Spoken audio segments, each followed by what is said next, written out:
বাণিজ্যে লক্ষ্যে লাভে সবারই টার্গেট এখন ভারত। 140 কোটির দেশে ব্যবসা করতে উৎসাহী বিশ্বের সমস্ত দেশ। শুল্ক যুদ্ধ হোক বা সীমান্তে দখলদারি, ট্রাম্প থেকে জিনপিং, সবারই নয়নের মণি ভারত। তাই শুল্ক মানে বিদ্ধ করেও ট্রাম্পের দূত হয়ে ভারতে পৌঁছলেন সস্ত্রীক মার্কিন ভাইস প্রেসিডেন্ট জেডি ভান্স। তার সঙ্গে লাল পোশাকে আমেরিকান এয়ারফোর্স 2 বিমান থেকে হাসি মুখে নামতে দেখা গেল ভারতীয় বংশোদ্ভূত সেকেন্ড লেডি উষা ভান্সকেও।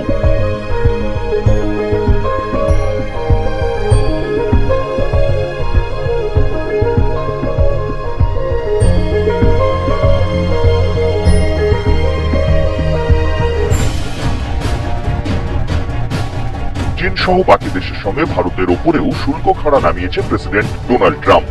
শুল্ক যুদ্ধে চীন এবং আমেরিকার দুই রাষ্ট্রনেতার হুঙ্কারে তটস্থ বিশ্ব। ইতিমধ্যেই চীন ভারতের দিকে সহযোগিতার হাত বাড়িয়েছে।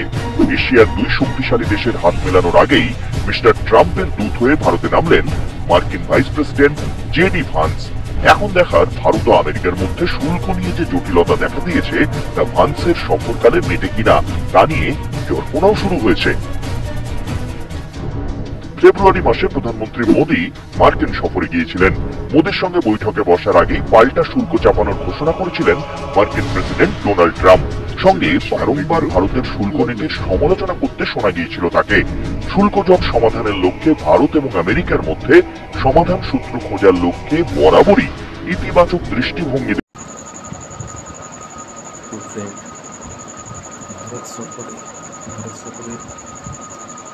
বাণিজ্যের জন্য আমেরিকার উপরাষ্ট্রপতি জেডি ভ্যান্স 4 দিনের জন্য এসেছে এবং প্রধানমন্ত্রীর সাথে আলোচনা। তারপরে তিনি রাজস্থানে যাবেন, বিভিন্ন জায়গায় ঘুরবেন এবং মন্দিরে সব জায়গায়। তিনি বাণিজ্যের জন্য এসেছেন। তো অনেক নিউজ রিপোর্টার বলে যে আমেরিকার সাথে ভারতের সম্পর্ক নাকি খুব খারাপ। তো এখন বোঝা যাচ্ছে কতটা খারাপ হতে পারে। প্রধানমন্ত্রী নরেন্দ্র মোদীর সাথে মিট করছে। আর শুধু তিনি এসেননি, তিনি তার পুরো পরিবার এসেছেন। তো এটাই হচ্ছে আমাদের জন্য গর্বের ব্যাপার। অনেক নিউজ বলছে যে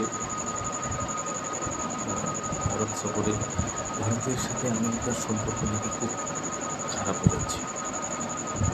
তো এই 140 কোটি দেশে এখন সবাই চায় যে ব্যবসা করতে।